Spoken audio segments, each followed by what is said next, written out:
નમસ્કાર વિદ્યાર્થી મિત્રો, ધોરણ 11 વિષય એસટી એની અંદર બાળકો આપણે બીજા વિભાગનું ચેપ્ટર નંબર પહેલું જે છે એ જોઈ રહ્યા છીએ, જેનું નામ છે સેક્રેટરીનો અર્થ અને તેના પ્રકાર. બાળકો, ગયા લેક્ચરની અંદર આપણે એ શીખ્યા કે ભાઈ સેક્રેટરી કંપની માટે કેટલું મહત્વનું છે, એમ થોડુંક એવી માહિતી લીધી. ત્યાર પછી સેક્રેટરીની વિશે થોડીક એવી માહિતીમાં આપણે એના અર્થ સમજ્યા. અર્થની અંદર આપણે એવું સમજ્યા કે સેક્રેટરી શબ્દ જે છે એ મૂળ અંગ્રેજી ભાષાનો શબ્દ છે. એટલે આપણે જે સેક્રેટરી બોલીએ છીએ ને એ છે અંગ્રેજી. ગુજરાતીની અંદર એને મંત્રી આવું નામ આપ્યું. અને સેક્રેટરી શબ્દ જે છે એ લેટિન ભાષા ઉપરથી આવેલો શબ્દ છે, આપણી ભાષાનો શબ્દ નથી. લેટિન ભાષાની અંદર સેક્રેટરીને સેક્રેટરીયસ આવું નામ આપ્યું અને ગુજરાતીની અંદર એને મંત્રી કીધું. અંગ્રેજીની અંદર એને સેક્રેટરી કીધું, પણ આપણે અંગ્રેજી શબ્દને એક્સેપ્ટ કરી લીધો અને આપણે સેક્રેટરી શબ્દ બોલતા થયા. ઓકે, હકીકત ગુજરાતીની અંદર શું કહેવાય? મંત્રી. મંત્રી એટલે ગુજરાતીની અંદર એવું કીધું છે એવો વ્યક્તિ જે વિશ્વાસુ વ્યક્તિ છે, જે આપણા માહિતીને, આપણી પાસે રહેલી ગુપ્ત માહિતી કે રહસ્યબંધ માહિતીને સાચવી રાખે છે, મારા વતી કામ કરે છે, મને દરેક કામમાં મદદ કરે છે, એવો વિશ્વાસુ વ્યક્તિ જેને મંત્રી તરીકે ઓળખવામાં આવે છે. પછી આપણે એવું કીધું કે સેક્રેટરી જે છે એ અત્યારના સમયની જ વાત નથી, પણ રાજા મહારાજાઓના સમયથી આ ચાલતું આવ્યું છે. રાજાઓ પણ એ સમયે પોતાના મંત્રીઓ રાખતા હતા. રાજા દશરથના મંત્રી કોણ હતા, ત્યાર પછી ધૃતરાષ્ટ્રના મંત્રી કોણ હતા, રોમન સામ્રાજ્યની અંદર શું કહેવાતું હતું, આ બધા વિશે આપણે માહિતી લીધી. ત્યાર પછી આપણે બીજું એવું શીખ્યા કે આપણો દેશ જ્યારે આઝાદ થયો, આઝાદ થયા પછી વૈયક્તિક માલિકીની પેઢી અસ્તિત્વમાં આવી. એની આપણે મર્યાદા જોઈ. એ મર્યાદાને કારણે ભાગીદારી પેઢી આવી. ભાગીદારી પેઢીની મર્યાદાને કારણે આવ્યું કંપની સ્વરૂપ.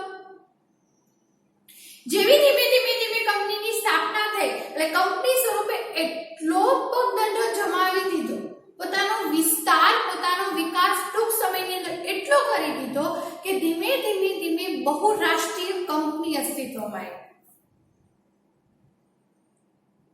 અને એટલા માટે 1956 ની સાલની અંદર 1956 માં બહુરાષ્ટ્રીય કંપનીઓ અસ્તિત્વમાં આવવા લાગી. એટલે 1956 ની અંદર કંપની ધારાના નિયમો બન્યા. એ નિયમ અનુસાર દરેક કંપનીએ કામ કરવું જ પડશે, આવું ફરજિયાત કરી દીધું. જો કોઈ કંપની નિયમોનો ભંગ કરશે, કાયદાની વિરુદ્ધ જશે, તો જે તે દંડ ફટકારવામાં આવશે અથવા તો કંપની જ બંધ કરી દેવામાં આવશે. એટલે જો તમારે પ્રોફિટ કમાવો જ છે, તમારે પૈસા જોઈએ જ છે, તો નીતિ નિયમોનું પાલન કરવું જ પડશે. કોઈ ઓપ્શન નથી તમારી પાસે.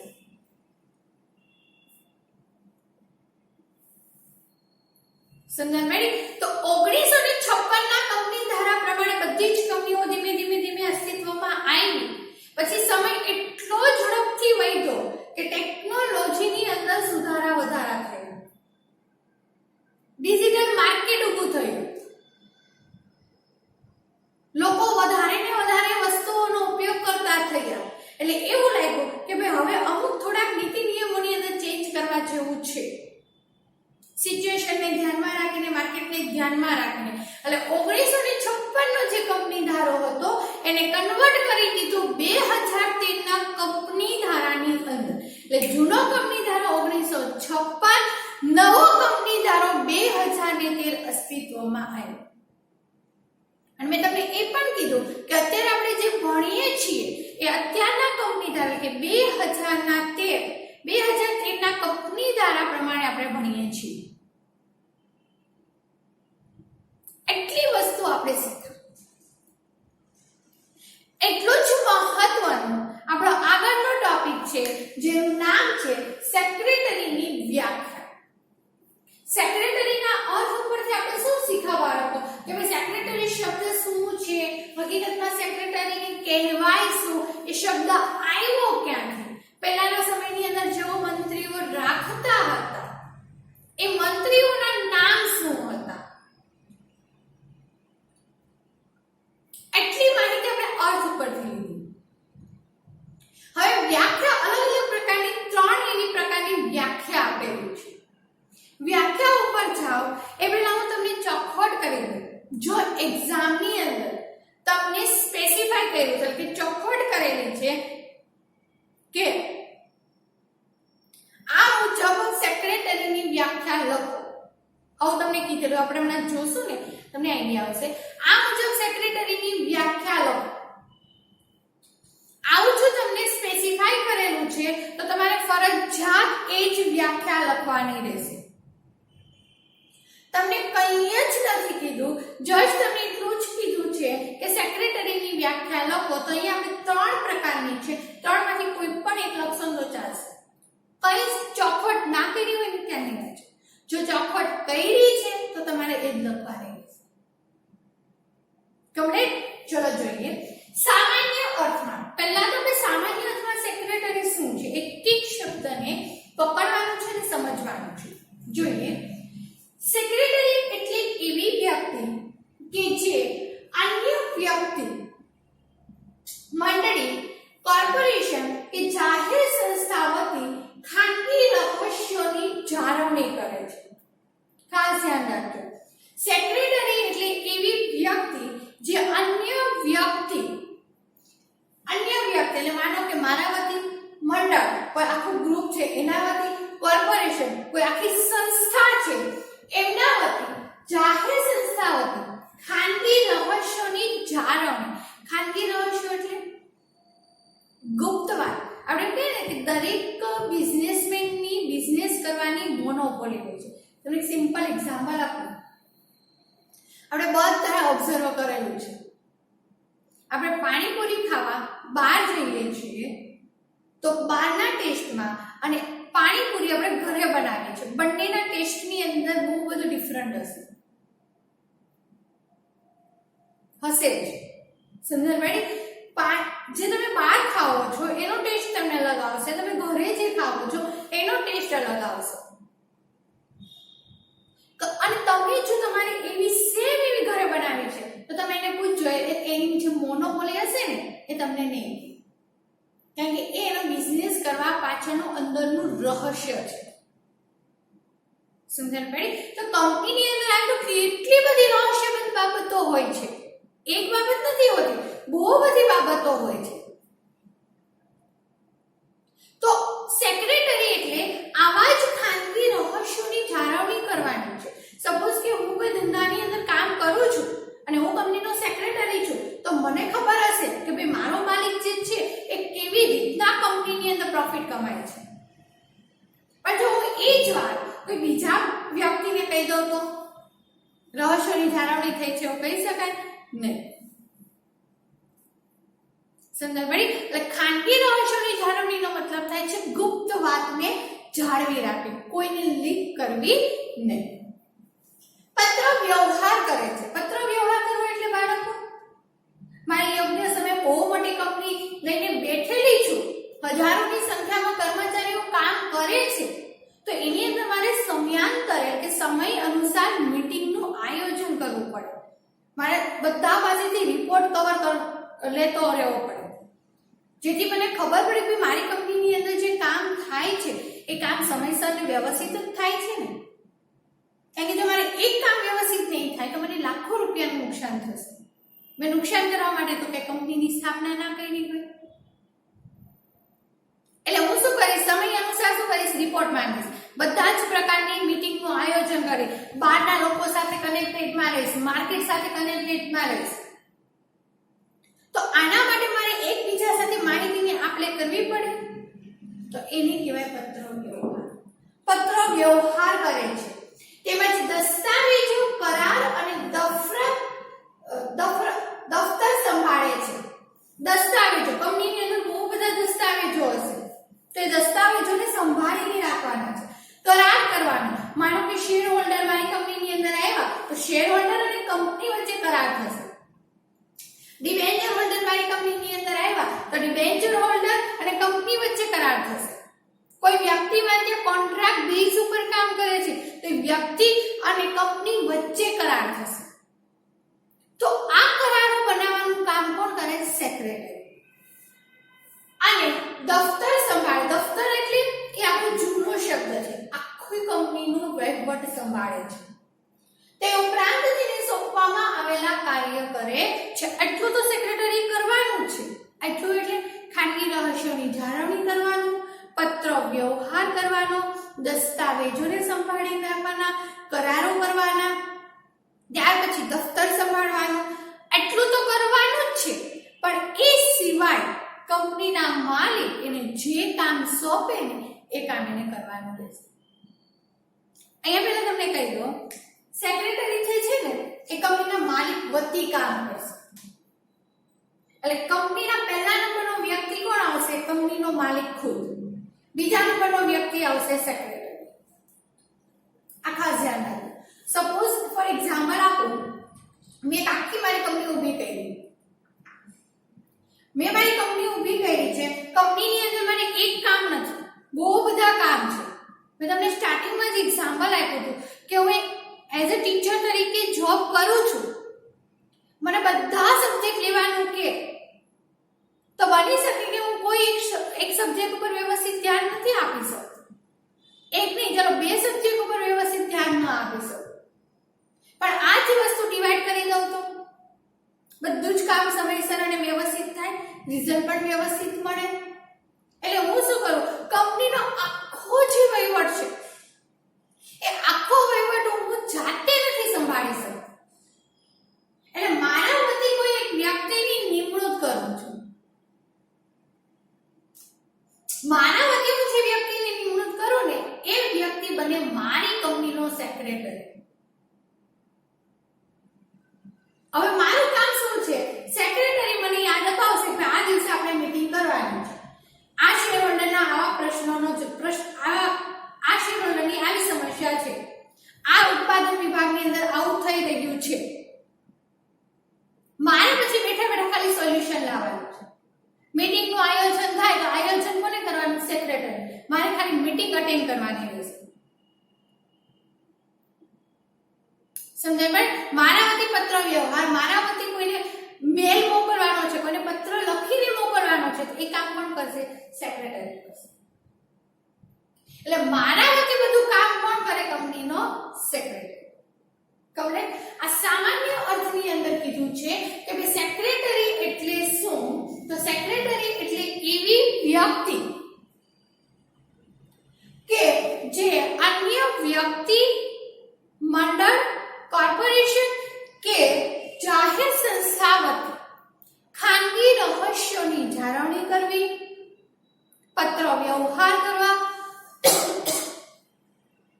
દસ્તાવેજો બનાવવા, કરારો કરવા, દફતર સંભાળે છે તેમજ તેને સોંપવામાં આવેલા દરેક કાર્ય કરે છે. આ સિમ્પલ અને સામાન્ય અર્થની અંદર કીધું છે. આગળ વધીએ તો ઓક્સફર્ડ ડિક્શનરી મુજબ શું કીધું છે? સેક્રેટરી એટલે એવી વ્યક્તિ કે જે અન્ય વ્યક્તિ વતી લખવાનું કામ કરે છે. જો શબ્દ બદલાઈ જશે, મહદઅંશે અન્ય વ્યક્તિઓ, મંડળીઓ, કોર્પોરેશન કે જાહેર સંસ્થા માટે પત્ર વ્યવહાર કરે છે. માહિતી રાખવી કે વિવિધ પ્રકારના ધંધાકીય વ્યવહારો કરવા માટે તેની નિમણૂક કરવામાં આવે છે. માહિતી રાખવી કે વિવિધ પ્રકારના ધંધાકીય વ્યવહારો કરવા માટે તેની નિમણૂક કરવામાં આવે છે. કહેવાનો મતલબ એક જ છે, શબ્દ ખાલી બદલાઈ જશે. ઓક્સફર્ડ ડિક્શનરી મુજબ એવું કીધેલું છે કે સેક્રેટરી એટલે એવી વ્યક્તિ કે જે બીજા વ્યક્તિ વતી કે અન્ય વ્યક્તિ વતી લખવાનું કામ કરે છે. ત્યાર પછી કીધું જે મંડળ છે, ત્યાર પછી કોર્પોરેશન છે, મંડળીઓ છે, અન્ય વ્યક્તિઓ જાહેર સંસ્થા માટે પત્રો વ્યવહાર કરે છે. માહિતી રાખવી કે વિવિધ પ્રકારના ધંધાકીય વ્યવહાર માટે તેની નિમણૂક કરવામાં આવી છે.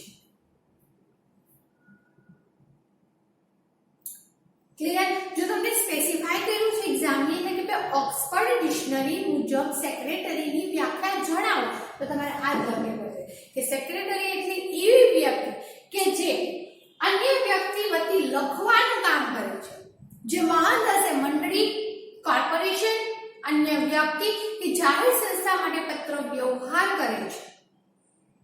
માહિતીને રાખવી કે વિવિધ પ્રકારના ધંધાકીય વ્યવહારો કરવા માટે જેની નિમણૂક કરવામાં આવે તેને કહેવાય સેક્રેટરી. કમ્પ્લીટ. ત્યાર પછી કંપની ધારા મુજબ સેક્રેટરી કોને કહેવાય એ જોઈએ. કાયદેસરની લાયકાત ધરાવનાર વ્યક્તિ કે જે કાયદા મુજબ વહીવટી ફરજો અને તંત્રીય ફરજો બજાવવા માટે નીમવામાં આવેલ હોય. કંપની ધારા 2013 પ્રમાણે એવું કીધું કાયદેસરની લાયકાત ધરાવનાર વ્યક્તિ જેવી તેવી વ્યક્તિને સેક્રેટરી નથી બનાવવાની. એની અંદર સેક્રેટરી બનવાની લાયકાત હોવી જોઈએ. એટલે ચોખવટ કરી કાયદેસરની લાયકાત ધરાવનાર વ્યક્તિ કે જે કાયદા મુજબ વહીવટી ફરજો અને તંત્રીય ફરજો બજાવવા માટે નીમવામાં આવેલ હોય છે. તંત્રીય ફરજો કંપનીના અંદરના નીતિ નિયમો અને કાયદા મુજબના એટલે કંપની દ્વારા 2013 જે નિયમો બનાવેલા છે ને એ નિયમો. કાયદાકીય નિયમો, કાયદાકીય વહીવટ અને તંત્રીય વહીવટની ફરજો નિભાવી શકે તેવો કાયદેસરની લાયકાત ધરાવતો વ્યક્તિ હોવો જોઈએ. આવું કંપની ધારા 2013 કીધું. કમ્પ્લીટ. તો સેક્રેટરીની 3 વ્યાખ્યાઓ. સામાન્ય અર્થમાં ઓક્સફર્ડ ડિક્શનરી મુજબ અને ત્યાર પછી કીધું કંપની ધારા પ્રમાણે.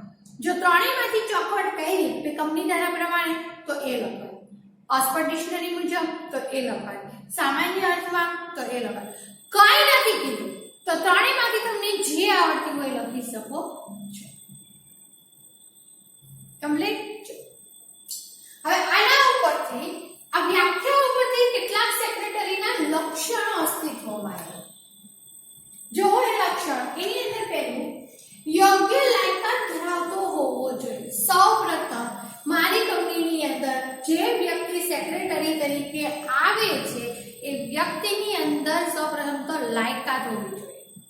હું ફોર એક્ઝામ્પલ તરીકે હું સ્કૂલની અંદર મારે જોબ કરવી છે, ટીચર તરીકે, એક લેક્ચરર તરીકે, અને હું કોઈ સ્કૂલ કે કોલેજની અંદર જાઉં છું ઇન્ટરવ્યુ આપવા માટે, તો સૌપ્રથમ મારી અંદર એક શિક્ષક તરીકેની તો પહેલા તો લાયકાત હોવી જોઈએ.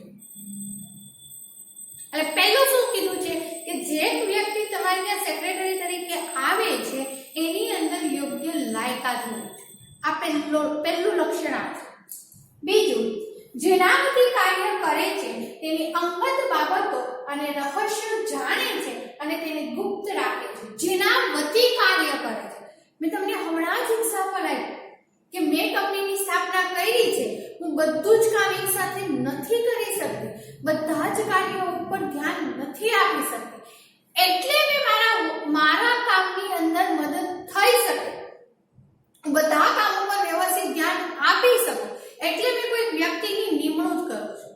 મારા વતી કાર્ય કરે છે તો સેક્રેટરી જેના વતી કાર્ય કરે છે તેની અંગત બાબતો, કંપનીની અંદર નફો કેટલો થાય, ખોટ કેટલી થાય, કંપની કેવી રીતના નફો કરે છે, આ બધી ગુપ્ત બાબતો કહેવાય. એ અંગત બાબતો અને રહસ્યો જાણે છે. કોણ જાણતો હશે? સેક્રેટરી. કારણ કે મારા વતી કામ કરે છે તો મારે એને કહેવું તો પડે ને. સમજણ પડે છે? એ જાણે છે અને એને ગુપ્ત રાખે છે કે ગુપ્ત રાખતો હોવો જોઈએ. એટલો વિશ્વાસુ માણસ હોવો જોઈએ. આ બીજું લક્ષણ. ત્યાર પછી ત્રીજું લક્ષણ આવે છે તેને જે કાર્ય સોંપવામાં આવે છે તે કાર્ય કરે છે. હું એને જે કામ સોંપીશ ને એ કામ કરશે, પણ એ કામ કરતો હોવો જોઈએ. પછી એવું નહીં કે હું હજી થાકી ગયો છું, મારાથી આ કામ નહીં થાય, આવો સેક્રેટરી ચાલે નહીં. જે કામ સોંપવામાં આવે ને કામ કરતો હોવો જોઈએ. આગળ, તેની પાસે કોઈ સત્તા હોતી નથી, તેને સત્તા આપવામાં આવે છે. હવે આ વાક્ય રચનાને ખાસ સમજો. સેક્રેટરી પાસે કોઈ સત્તા હોતી નથી, એને સત્તા આપવામાં આવે છે. એટલે સિમ્પલ રીતના સમજાવું, સેક્રેટરી પાસે કોઈ સત્તા હોતી નથી, એને સત્તા આપવામાં આવે છે. એનો મતલબ એવું કીધું છે કે મારી કંપનીની અંદર જ્યારે સેક્રેટરી આવે છે, સેક્રેટરી તરીકે કામ કરવા માટે, ત્યારે સૌપ્રથમ કંપનીના માલિક શું કરશે? તો કે એનું ઇન્ટરવ્યુ લેશે. ઇન્ટરવ્યુ લીધા પછી કંપનીના માલિક નક્કી કરશે કે સેક્રેટરીને લેવો કે નહીં લેવો. કારણ કે કંપની ધારા 2013 પ્રમાણે એવું કીધું છે કે જે વ્યક્તિને તમે સેક્રેટરી તરીકે રાખો છો એ વ્યક્તિ લાયકાત ધરાવતો હોવો જોઈએ. બીજી વસ્તુ શું કીધું છે કે કંપનીના જે બી ગુપ્ત રહસ્યો છે એ રહસ્યો જાળવી શકે એટલો વિશ્વાસુ વ્યક્તિ હોવો જોઈએ. તો જ્યારે સેક્રેટરી મારી કંપનીની અંદર આવે છે ત્યારે એની પાસે કોઈ સત્તા હોતી નથી. એને હું ઇન્ટરવ્યુની અંદર આવે છે, એ પાસ થાય છે, હું એને કામ આપું છું, પછી મારી કંપનીની અંદર એની પાસે સત્તા આવે છે. એ પહેલા એની પાસે કોઈ સત્તા હોતી નથી. એટલે કીધેલું છે કે તેની પોતાની કોઈ સત્તા હોતી નથી, તેને સત્તા આપવામાં આવે છે. ત્યાર પછી સેક્રેટરી દસ્તાવેજો ઘડવામાં, કરારો કરવામાં મદદ થાય છે. જે આપણે વ્યાખ્યામાં જોયેલું છે, માલિકવતી પત્ર વ્યવહાર કરે છે, આ દસ્તાવેજો કરારોનો યોગ્ય રીતે સાચવે છે. આ તમને સેક્રેટરીનું કામ આપેલું. સેક્રેટરી કંપનીની અંદર શું કામ કરશે? તો કીધું છે દસ્તાવેજો ઘડવાનું. જે આપણે વ્યાખ્યાની અંદર જોયું છે કે ભાઈ દસ્તાવેજો ઘડવાનું, કરારોમાં મદદરૂપ થાય છે, માલિકવતી પત્ર વ્યવહાર કરે છે. અહીંયા માલિક પત્ર વ્યવહાર નહીં કરે, કોણ કરશે? સેક્રેટરી કરશે. આ દસ્તાવેજો અને કરારોને યોગ્ય રીતે સાચવે છે. ખાલી દસ્તાવેજો બનાવવાના અને કરારો જ કરવાના નથી, પણ એને સાચવીને પણ રાખવાના છે. આ કામ કોણ કરે છે? સેક્રેટરી. ત્યાર પછી સેક્રેટરી તરીકે જીવંત વ્યક્તિની જ નિમણૂક થઈ શકે છે. એટલે આ પોઈન્ટ આપણે એવું શીખવાડે છે કે કોઈ એક જ વ્યક્તિની નિમણૂક થાય સેક્રેટરી તરીકે, અને એ પણ કેવું જીવન, કોઈ મંડળ છે, કોઈ કોર્પોરેશન છે, કોઈ આખી ટુકડી છે, આની આપણે સેક્રેટરી તરીકે નિમણૂક કરી શકતા નથી. પરંતુ સેક્રેટરીના જે લક્ષણો જે છે એ તમને 3 માર્ક્સની અંદર પૂછાય છે. ફરીથી રિપીટ કરી દઉં. પહેલું કીધું છે યોગ્ય લાયકાત ધરાવતો હોવો જોઈએ. બીજું, જેના વતી તે કાર્ય કરે છે તેમને અંગત બાબતો અને રહસ્યો જાણે છે અને તેને ગુપ્ત રાખે છે. ત્યાર પછી કીધું છે તેને જે કાર્ય સોંપવામાં આવે છે તે કાર્ય કરે છે. ત્યાર પછી તેની પોતાની કોઈ સત્તા હોતી નથી. જ્યારે કંપનીના માલિક એનું સિલેક્શન કરે છે, એને કામની સોંપણી કરે છે, ત્યારે એમની પાસે સત્તા આવે છે. ત્યાર પછી કીધું છે કે સેક્રેટરી દસ્તાવેજો ઘડવામાં, કરારો કરવામાં મદદરૂપ થાય છે, માલિકવતી પત્ર વ્યવહાર કરે છે, દસ્તાવેજો અને કરારોને યોગ્ય રીતે સાચવે છે, અને છેલ્લે કીધું સેક્રેટરી તરીકે જીવંત વ્યક્તિની જ નિમણૂક કરી શકાય છે. એટલું થયું. ત્યાર પછી આગળનો આપણો ટોપિક આવે છે સેક્રેટરીના પ્રકાર. જો સેક્રેટરીના પ્રકારની અંદર પહેલા આપણે એનું જે ચાર્ટ છે ને એ યાદ રાખવાનું છે. પછી એક્ઝામની અંદર કેવી રીતના પૂછાય એ આપણે બધા જ પોઈન્ટ વિસ્તારથી જોવાના છે, તેમ તમને કહેતી જઈશ. જો સેક્રેટરીના પ્રકારની અંદર ટોટલ સેક્રેટરીના મુખ્યત્વે 6 પ્રકાર છે.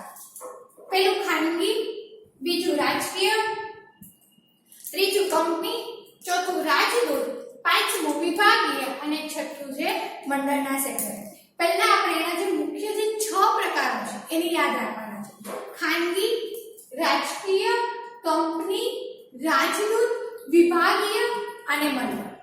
ચલો ત્યાર પછી કંપની જે છે એના પાછળ પેટા બે પ્રકાર પડે છે, સામાન્ય સેક્રેટરી અને વહીવટી સેક્રેટરી. ચલો ત્યાર પછી મંડળના જે સેક્રેટરી છે એના પેટા 6 પ્રકાર પડે છે, વિદ્યાર્થી, ક્લબ, શૈક્ષણિક, મજૂર, વેપારી અને સહકાર. જો પહેલા મુખ્ય 6 પ્રકાર છે, કંપનીના પેટા 2 પ્રકાર છે અને મંડળ સેક્રેટરીના પેટા 6 પ્રકાર. આખો ચાર્ટ કમ્પલસરી યાદ રાખવાનો છે. તો આ છે સેક્રેટરીના પ્રકારો.